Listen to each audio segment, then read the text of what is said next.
केंद्रीय गृह मंत्री अमित शाह आज राष्ट्रीय जनजातीय अनुसंधान संस्थान रो कर्या उद्घाटन कयो। जनजातीय समुदाय ने सशक्त करवा खातर केंद्र सरकार प्रयासरत।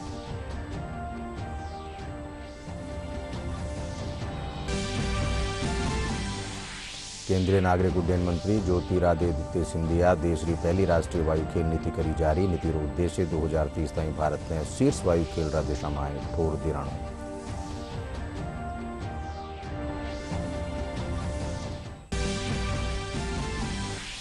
राज्यसभा चुनाव ने लेर सरगर्मियां हो रही है तेज। कांग्रेस और भाजपा तैयार करी आपनी रणनीति। प्रदेश में राज्यसभा की 4 सीटा खातर 10 जून ने वेलो मतदान।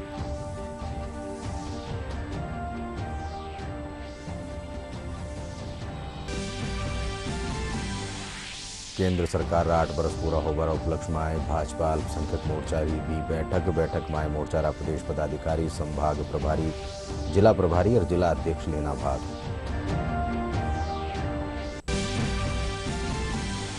और बाड़मेर में हुई भीषण सड़क हादसो, 8 लोगों की दर्दनाक मौत, एक ही परिवार रहा सगड़ा मृतक।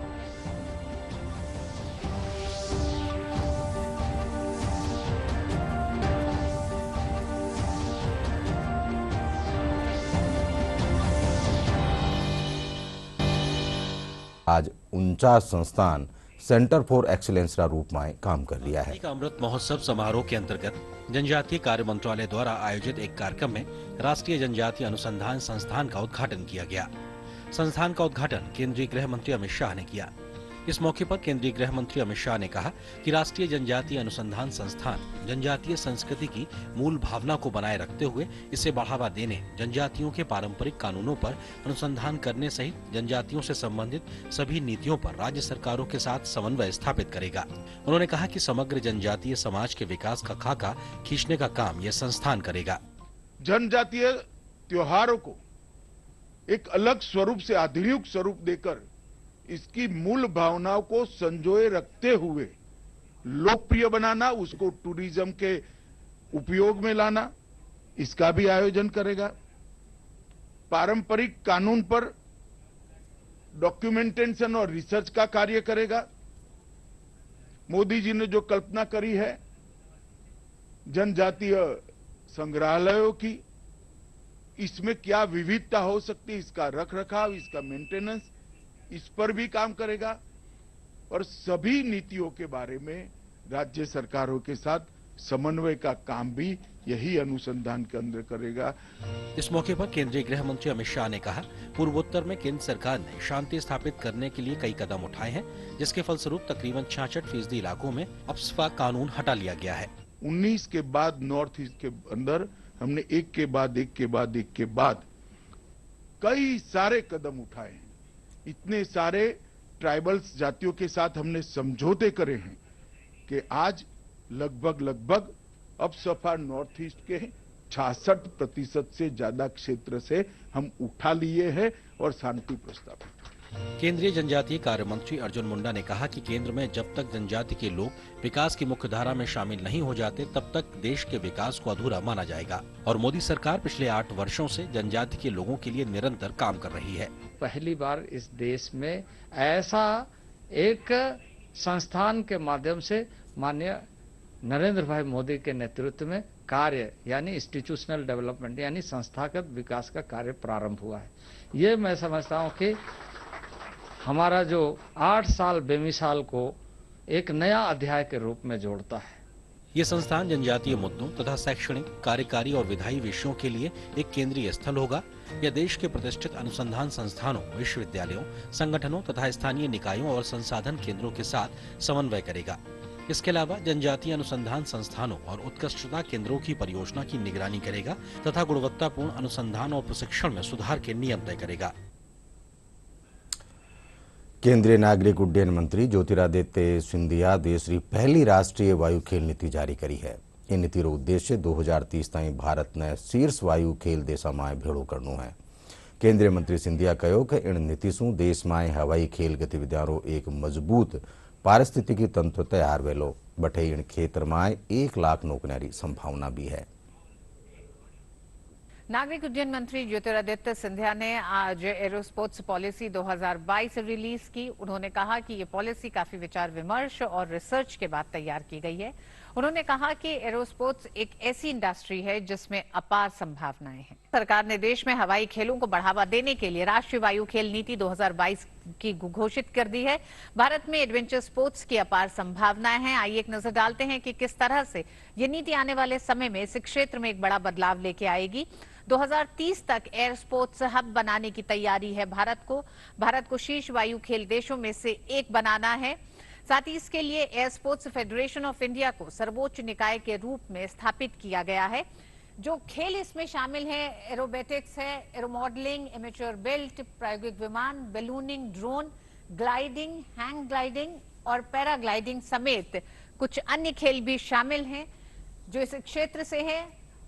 माइक्रो लाइटनिंग और पैरामोटरिंग, स्काई डाइविंग, विंटेज विमान जैसे खेल शामिल हैं। भारत में वायु खेलों की दुनिया में अग्रणी देशों में शामिल होने की क्षमता है भारत में, और उसी क्षमता को ध्यान में रखते हुए इस नीति को घोषित किया गया है।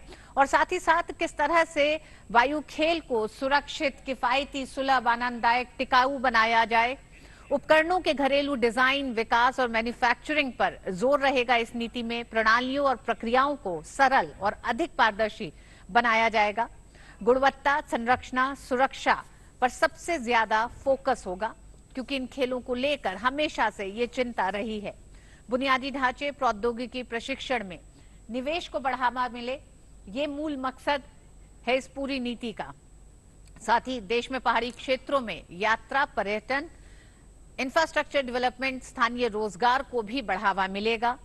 एयर स्पोर्ट्स हब बनाने से पूरी दुनिया के एयर स्पोर्ट्स प्रोफेशनल और पर्यटक भारत पहुंचेंगे। Releasing the National Air Sports Policy 2022, and this is after much research, after much consultation, and on the basis of a great resolve that we have come forward to you with this new architecture.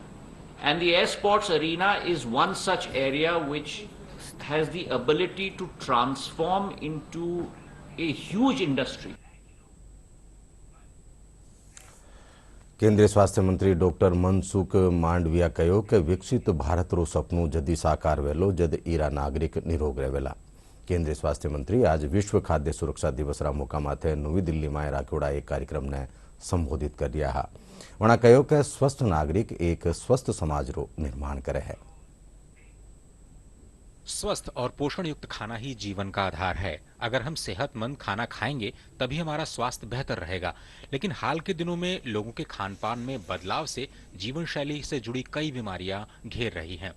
Khan पान पर जागरूकता के लिए हर साल विश्व खाद्य सुरक्षा दिवस मनाया जाता है। भारत भी अपने नागरिकों के बेहतर खान पान के प्रति जागरूक करने और उनकी गुणवत्ता को लेकर के सजग है। स्वास्थ्य मंत्रालय के तहत आने वाला FSSAI देश भर में स्कूल्स, कॉलेजेस में ईट राइट अभियान चला रहा है। साथ ही ये खाद्य विकास सूचकांक भी जारी करता है। 20 बड़े राज्यों में तमिलनाडु पहले स्थान पर और केंद्र शासित प्रदेशों में जम्मू कश्मीर पहले स्थान पर है। इस मौके पर स्वास्थ्य मंत्री ने कहा कि देश में हर हिस्से में कैंटीन में सेहतमंद खाना परोसा जाना चाहिए ताकि देश के नागरिक स्वस्थ रहें।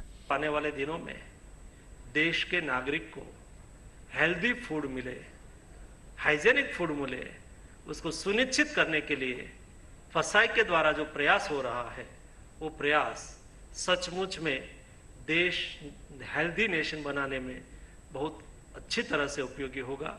स्वास्थ्य मंत्री ने आयुर्वेद आहार का लोगो भी जारी किया। FSSAI ने जिला स्तर पर ईट राइट अभियान चलाया था। इस अभियान में देश के 180 जिलों ने हिस्सा लिया। गुजरात पहले स्थान पर रहा। खाद्य सुरक्षा की दिशा में काम करने वाले राज्यों और जिलों को सम्मानित भी किया गया। स्वास्थ्य मंत्री ने ईट राइट क्रिएटिव चैलेंज भी लॉन्च किया। स्वास्थ्य मंत्री ने कहा कि सबकी सामूहिक जिम्मेदारी से ही खाद्य सुरक्षा के लक्ष्यों को पाया जा सकता है। राज्यसभा चुनाव ने ले राज्य में सरगर्मियां तेज वेरी है। कांग्रेस ने निर्दलीय विधायका ने लेर सेंध मारी रो अंदेशो है। प्रदेश में राज्यसभा की 4 सीटा खातर 10 जून ने मतदान वेलो। राज्यसभा की जिन 57 सीटों पर चुनाव प्रस्तावित थे, उनमें से 41 सीटों पर निर्विरोध निर्वाचन हो गया। 15 में से 11 राज्यों में सांसद निर्विरोध चुन लिए गए। अब 10 जून को महाराष्ट्र की 6 सीटों, राजस्थान और कर्नाटक की 4-4 और हरियाणा की 2 सीटों पर मतदान होगा। उसी दिन राज्यसभा चुनाव के परिणाम भी घोषित कर दिए जाएंगे। इन 4 राज्यों में राज्यसभा के लिए लड़ाई इतनी आसान नहीं है। भाजपा हो या कांग्रेस या फिर शिवसेना, एनसीपी या जेडीएस, सबको क्रॉस वोटिंग और हॉर्स ट्रेडिंग का डर सता रहा है। राज्यसभा की 4 सीटों के लिए राजस्थान में 10 जून को होने वाले चुनाव को लेकर सत्तारूढ़ कांग्रेस के बाद अब मुख्य विपक्षी पार्टी भाजपा ने अपने विधायकों की बाड़ेबंदी की है। सेंधमारी के डर से ऐसा किया गया है। दरअसल कांग्रेस नेतृत्व की चिंता इस बात को लेकर है कि कहीं निर्दलीय विधायकों में भाजपा सेंध न लगा ले। वहीं भाजपा की चिंता अपने ही विधायकों में टूट की आशंका को लेकर है। राजस्थान में बताया जाता है कि कांग्रेस ने 3 सीटें जीतने को लेकर अपने विधायकों की संख्या पूरी कर ली है। कांग्रेस को तीनों सीटें जीतने के लिए 123 वोट चाहिए। सोमवार तक उदयपुर के ताज अरावली रिजॉर्ट में 118 विधायक पहुंच गए थे। इनमें कांग्रेस और सरकार को समर्थन दे रहे निर्दलीय विधायक भी शामिल हैं। पूर्व उप मुख्यमंत्री सचिन पायलट मंगलवार तक उदयपुर पहुंचेंगे। उधर कांग्रेस के बाद अब भाजपा ने अपने विधायकों की जयपुर में एक 5 सितारा रिजॉर्ट में बाड़ेबंदी की है। रिजॉर्ट के 62 कमरे बुक करवाए गए हैं। सोमवार को जयपुर स्थित भाजपा मुख्यालय से 2 बसों में सवार होकर विधायक रिजॉर्ट में पहुंचे। पूर्व मुख्यमंत्री वसुंधरा राजे सहित अन्य विधायक मंगलवार तक रिजॉर्ट में पहुंच जाएंगे। भाजपा કાની જયપુરમાં 3 દિનારા વિધાયક અભ્યાસ વર્ગનું આયોજન કર્યું जा રહ્યો है। कार्यक्रमના પહેલા સત્રની અધ્યક્ષતા વિધાયક પુષ્પેન્દ્ર સિંહ કરી। इणमोका माथे गुलाबचंद कटारिया सांस्कृतिक राष्ट्रवाद एवं हमारी विकास यात्रा माथे संबोधन दीना। कार्यक्रम में घनी तादाद में भाजपा विधायक मौजूद रहा।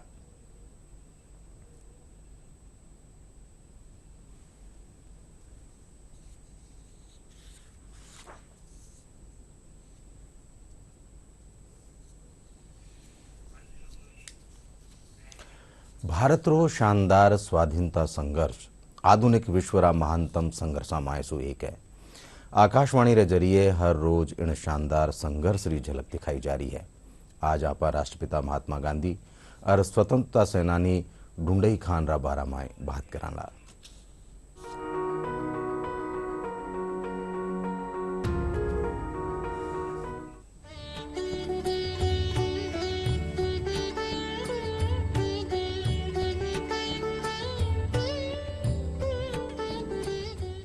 7 जून 1893 को दक्षिण अफ्रीका में युवा वकील मोहनदास करमचंद गांधी अपने क्लाइंट दादा अब्दुल्ला की तरफ से डरबन से प्रिटोरिया जा रहे थे। जब रेलगाड़ी पीटर मारिट्सबर्ग रुकी तो कंडक्टर ने गांधी जी को आदेश दिया कि प्रथम श्रेणी के डिब्बे से उतरकर निचली श्रेणी के डिब्बे में जाओ।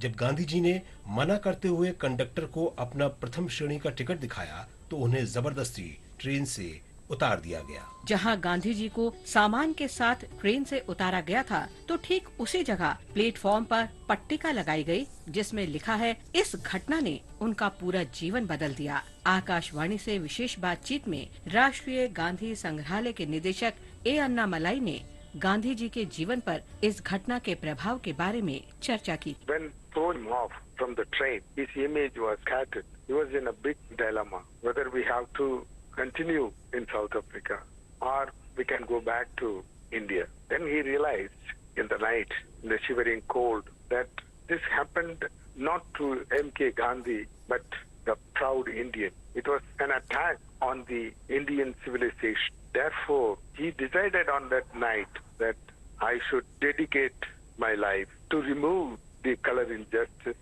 and the disparity in this foreign land. That time, as many biographers referred as the birth of real Mahatma. Pietermaritzburg की घटना के उपरांत गांधी जी ने भेदभावपूर्ण नीतियों के शांतिपूर्ण विरोध, पक्षपातपूर्ण मतदान नियमों और असहनीय कार्यदशाओं के विरोध का रास्ता चुना। इसके अलावा उन्होंने सत्याग्रह का विचार दिया, जिसके अंतर्गत गांधी जी ने सबसे पहले नस्ली भेदभाव के विरोध में दक्षिण अफ्रीका में संघर्ष किया और उसके उपरांत भारत में ब्रिटिश उपनिवेश से लड़ाई की।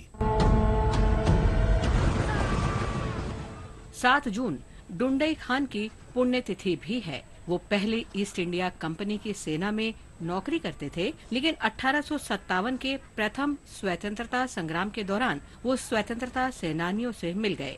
उन्होंने सैनिकों के समूह का नेतृत्व किया और संपत्ति तथा हथियार जुटाने के लिए ब्रिटिश ठिकानों पर हमला किया। ऐसी ही एक कार्यवाही के दौरान कंपनी सेना ने उन्हें पकड़ लिया।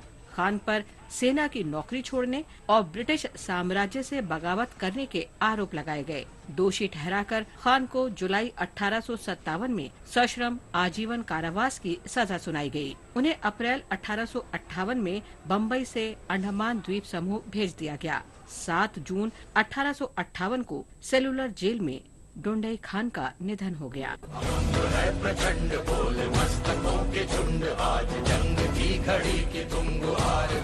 हम आज शहीद निशान सिंह को भी याद कर रहे हैं। वे बिहार के शाहाबाद जिले के निवासी थे। निशान सिंह कुंवर सिंह के निकट सहयोगी थे।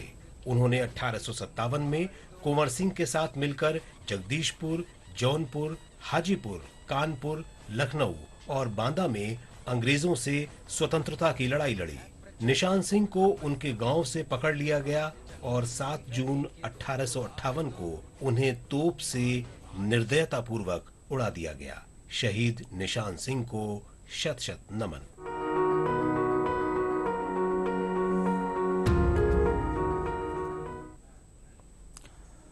केंद्र सरकार 8 बरस पूरा होबारा मुकामाते भाजपा अल्पसंख्यक मोर्चा कानेसू एक बैठक राखी जी। बैठक में मोर्चारा प्रदेश पदाधिकारी, संभाग प्रभारी, जिला प्रभारी और जिला अध्यक्ष भाग लेना। बैठक में भाजपा अल्पसंख्यक मोर्चारा राष्ट्रीय उपाध्यक्ष और सेवा सुशासन गरीब कल्याण कार्यक्रम प्रभारी अजमल हुसैन जेदी मौजूद रिया।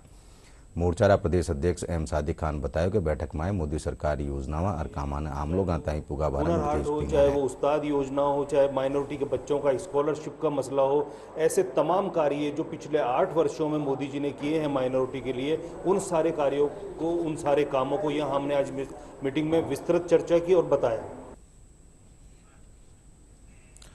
जयपुर में 2 सरकारी मदर मिल्क सेंटर चाल रहा है। आंसू नवजात शिशुओं ने जीवन दान मिल रही है। सवाई मानसिंह मेडिकल कॉलेज रा प्रिंसिपल डॉक्टर सुधीर भंडारी बतायो कि जेके लोन सफाखाना माए लारला 5 साल माए 2400 मातावां 30 लीटर दूध डोनेट कर्यो है। लारला 5 साल माए हजारों नवजात शिशुओं ने इनसू जीवन दान मिलो है। कोरोना महामारी रे पछे मिल्क डोनेट करवा वाली मातावां री तादाद फेरू बढ़वा लगी है। एक बहुत ही महत्वाकांक्षी योजना है। जेके लोन हमारा मदर्स मिल्क बैंक के लिए एक रीजनल सेंटर है जो पिछले 5 साल से चल रहा है। ये जो अंडरवेट, न्यू बॉर्न, जो वीक बच्चे होते हैं और जिनकी मदर्स का एडिक्वेट लैक्टेशन नहीं होता है, उन बच्चों के लिए जो हेल्दी मदर्स होती है, जिनका एक्सेसिव ब्लड फॉर्मेशन होता है, तो जो हेल्दी लैक्टेशन वाली मदर्स होती है उनका मिल्क लिया जाता है। और जो मदर्स जो कि मिल्क प्रोड्यूस नहीं करती है, वीक और जो प्री मैच्योर बच्चे होते हैं, उनको इन मदर्स का दिया जाता है। तो से जेके लोन में हमारे पास इतने प्री मैच्योर बच्चे, यानी कि जो समय से पहले पैदा हुए या बीमार बच्चे जो कि पैदा होने के बाद बीमार हो गए, तो ऐसे बच्चे हैं जो खुद दूध नहीं पी पाते हैं। ऐसी माताएं अगर उनका मिल्क बैंक में दूध निकाल के स्टोर कर सकें तो क्या होगा कि उनका एक तो लैक्टेशन बना रहता है, वरना क्या कि अगर आप अपना दूध निकालें नहीं तो दूध आना भी बंद हो जाता है। तो इस प्रक्रिया में ये मिल्क बैंक सबसे इम्पोर्टेंट है, क्योंकि हमारे लैक्टेशन काउंसलर इनको सेंसिटाइज करते हैं, समझाते हैं। कला संस्कृति और पुरातत्व महकमा और डिजिटल बाल मेला कानीसू जयपुर में हवा महल माथे दुनिया भर रा खास संग्रहालय री पेंटिंग श्री नुमाइश करी जा रही है। इन प्रदर्शनी में टाबरा कानीसू बनाएगी पेंटिंग श्री नुमाइश करी जा रही है।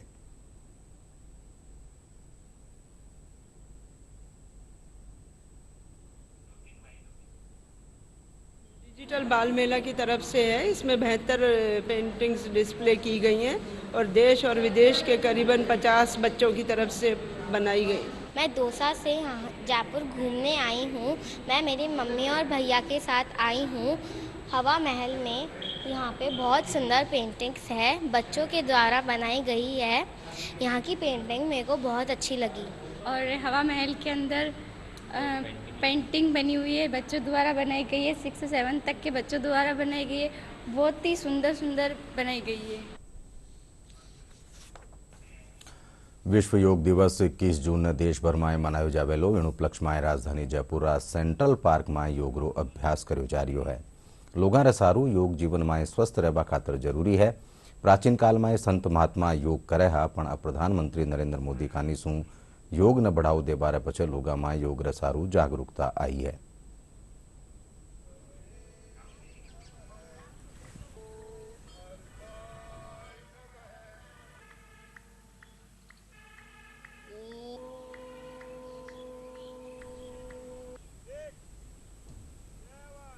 मैं धन्यवाद दूंगा योगा पद्धति को और मोदी जी को जिन्होंने इस योगा को इतना प्रमोट कराया। 21 जून के बाद में विश्व योगा दिवस के नाम से जो जाना जाता है, अब पूरे संसार में इसको माना जा रहा है और पूरे संसार में अपनी योगा की बहुत तारीफ हो रही है और पूरा संसार इस योगा पद्धति को अपनाने लगा है। जब से मोदी जी ने 21 जून को विश्व योगा दिवस के रूप में घोषित किया है, पूरे विश्व में हमारी ख्याति बढ़ी है। हमारी इस भारतीय पद्धति को पूरे विश्व में अपनाया जा रहा है और मैंने खुद ने योगा अपनाने के बाद अपने जीवन में बहुत अद्भुत परिवर्तन देखे हैं और मैं सभी से ये अनुरोध करूंगी कि इस विश्व योगा दिवस को बहुत ही उत्साह से मनाएं और सभी को प्रेरित करें परिवार में कि वो योग से जुड़ें और अपने जीवन को उत्साह से परिपूर्ण करें। ये हमारी एक धरोहर है योगा, इसको हमने इतना फैलाया विश्व के अंदर पूरी दुनिया में इसका एक बहुत बड़ी महत्व दिया जा रहा है और जो आदमी अपने शरीर के लिए 45 मिनट निकालता है तो समझो वो निरोग रहता है। इसको विदेशों ने अपनाया है योग के रूप में, इसलिए हम इसको विश्व योग के रूप में हम मनाते भी हैं। योग तन रह साथ साथ मन रह स्वास्थ्य खातर भी जरूरी है। राष्ट्रीय आयुर्वेद संस्थान रा सहायक प्रोफेसर डॉक्टर पुनीत चतुर्वेदी बतायो कि सगळा लोगों ने स्वस्थ रहवा खातर योग ना अपना जीवन में अपनाणु घणु जरूरी है। वणा कहो कि राष्ट्रीय आयुर्वेद संस्थान कानीसू भी शहर की ऐतिहासिक टोरा माते योग रो अभ्यास करवार लोगों ने स्वास्थ्य रसारू जागरूक कर जा रही है। जैसा कि हम जानते हैं योग जो है हमारे तन के साथ साथ मन के स्वास्थ्य के लिए भी काफ़ी ज़रूरी है। आप देखेंगे जब कोविड काल आया था तो उसके बाद योगा का महत्व काफ़ी बढ़ गया था। लोगों को अक्सर ऐसा लगता है कि जो व्यक्ति बीमार है उन्हीं लोगों को हम लोगों को योगाभ्यास करना चाहिए, लेकिन ये भ्रांति बिल्कुल गलत है। अगर मेरे परिवार में मेरा बच्चा या मेरे फैमिली मेम्बर्स कोई बीमार है तो उसका असर भी मेरे मन पर पड़ेगा और उस मन की शांति के लिए, एकाग्रता के लिए जो चीज़ सबसे ज़्यादा जरूरी है वो है योगाभ्यास। तो इसी के लिए योगाभ्यास का सही तरीका भी हमको पता होना जरूरी है। प्राणायाम में किस अनुपात में हमको इनहेल करना है, किस अनुपात में एक्सहेल करना है। अक्सर हम लोग इनहेल तो लंबे समय तक करते हैं लेकिन एक्सहेल जल्दी कर देते हैं, तो उस चीज़ का हमको ध्यान रखना चाहिए। जब हम लोग इनहेल कर रहे हैं तो वो GOD गॉड को डिनोट करता है, जनरेटर, ऑर्गेनाइजर और डिस्ट्रॉयर। जब प्राणवायु हमने अंदर ली तो वो जनरेट करती है, अंदर जाके वो ऑर्गेनाइज होती है और बाहर जो अशुद्ध प्राणवायु निकल रही है वो डिस्ट्रॉयर की तरह है। तो उसको हम ब्रह्मा, विष्णु, महेश या पूरक, कुंभक, रेचक की तरफ से भी आयुर्वेद में अपना सकते हैं। ESI मॉडल सफाखाना में आज शू योग शिविर साथ योग पखवाड़ा की शुरुआत हुई। योग शिविर में चिकित्सा अधीक्षक डॉक्टर अलका पाल, उपाधीक्षक डॉक्टर RP मीणा समेत दूजा डॉक्टर और स्टाफ भाग लेना। Nodal officer doctor Akhilesh Jain बतायो कि अठे रोज योग रो अभ्यास करवायो जावेलो, साथ ही योग शू होवण वाला स्वास्थ्य सारू फायदा और स्वस्थ जीवन शू समृद्धि जेड़ा विषय माते व्याख्यान दिया जावेला।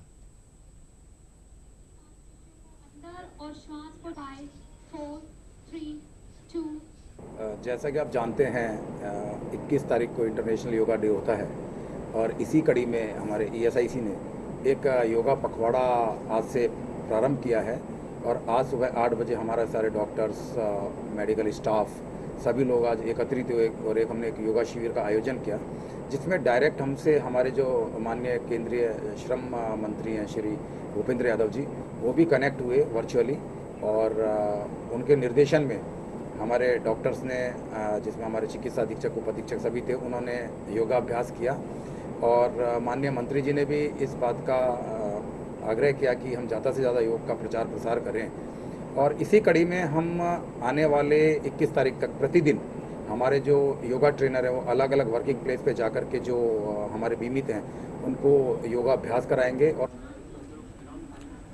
CII कानीसू आज जयपुर में road map for a greener tomorrow विषय माते कॉन्फ्रेंस राखेगी। कॉन्फ्रेंस में विशेषज्ञ पर्यावरण संरक्षण ने लेर अपना विचार साझा कर्या।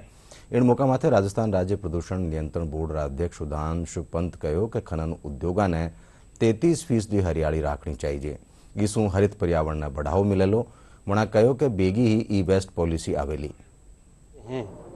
कि हर तरह के पर्यावरण को हो रहे नुकसान को चेक करें, चाहे जल का प्रदूषण हो, पोल्यूशन हो, चाहे वायु का हो, चाहे प्लास्टिक से हो रहा हो। अभी आपने देखा 1 जुलाई से सिंगल यूज़ प्लास्टिक पे भी बैन होने वाला है। प्लास्टिक एक बहुत बड़ा फैक्टर है जो हमारे पर्यावरण को प्रभावित कर रहा है। इसी तरह ई वेस्ट, आज के ज़माने में ई वेस्ट मतलब जो भी ये सब आपने मोबाइल और ये पकड़े कैमरे और टीवी और फ्रिज और जितने भी इलेक्ट्रॉनिक आइटम्स हैं, वो वेस्ट कहाँ जाता है? वो ऐसी डंप हो जाता है, वो बायोडिग्रेडेबल नहीं है, वो सैकड़ों अरबों लाखों साल तक वैसे ही पड़ा रहेगा। ई वेस्ट का डिस्पोजल, उसके लिए नीति राज्य सरकार में बन रही है, पॉलिसी बन रही है, वो शीघ्र बन जाएगी। इसी तरह हैज़ार्डस वेस्ट, उसका डिस्पोजल कैसे हो कि स्पेशली राजस्थान में हमारे लिए पानी ऐसा सोर्स है जो बहुत ही कम है और कैसे हम उसको वाटर हार्वेस्टिंग के यूजेस लेके और उसको मैक्सिमम रिसर्कुलेट कर सकें। इंडस्ट्रीज़ को ZLD पे जाना चाहिए, ज़ीरो लिक्विड डिस्चार्ज। वो जो भी पानी यूज़ करें उसको 100% वापस रीयूज़ किया जाए। राजस्थान में बहुत बड़ा हमारे सोलर का एडवांटेज है, तो सोलर एक ऐसी चीज़ है जो सबको लगा के और अपने मैक्सिमम पावर कंजम्पशन सोलर से करना चाहिए। हमारी बिल्डिंग, ये जो हमने आज ग्रीन अवार्ड्स दिए, ये एक बहुत बड़ा इनिशिएटिव है लोगों को बताने का, कि एक अवेयर करने का कि इट इज़ वेरी इंपॉर्टेंट कि हम हमारी बिल्डिंग्स को ग्रीन बनाएं, सस्टेनेबल बनाएं। बाड़मेर जिला गुढ़ामलानी माए एक ट्रक और बोलेरो कार री भिड़ंत माए 8 लोगों की मौत वेगी। बोलेरो माए सवार लोग जालोर सू बारात लेर गुढ़ामलानी थाना खेतर काधी की ढाणी आ रहा। सगड़ा मृतक एक ही परिवार रा बताया जा रहा है।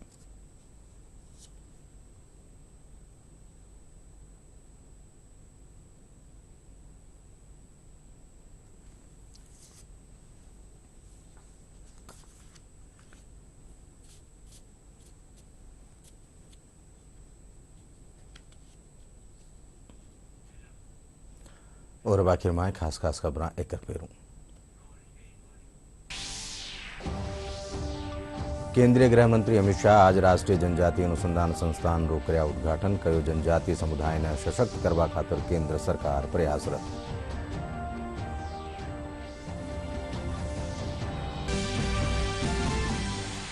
केंद्रीय नागरिक उड्डयन मंत्री ज्योतिरादित्य सिंधिया देश की पहली राष्ट्रीय वायु खेल नीति करी जारी। नीति रो उद्देश्य 2030 ताईं भारत ने शीर्ष वायु खेल रा दिशा में ठोर दिराणो।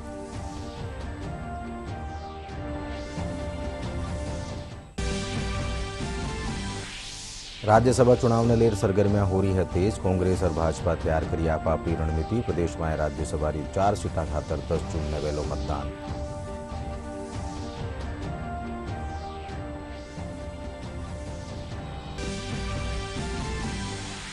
केंद्र सरकार 8 बरस पूरा होबार उपलक्ष्य में भाजपा अल्पसंख्यक मोर्चा री भी बैठक में मोर्चा रा प्रदेश पदाधिकारी, संभाग प्रभारी, जिला प्रभारी और जिला अध्यक्ष लेना भाग।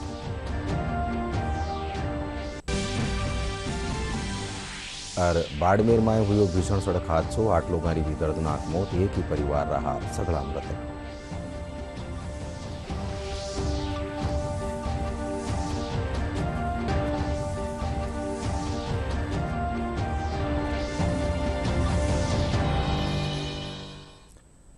नमस्कार, सीजा 5 बजे राजस्थानी खबर 8 पूरी हुई साथ देखता रहो DD राजस्थान।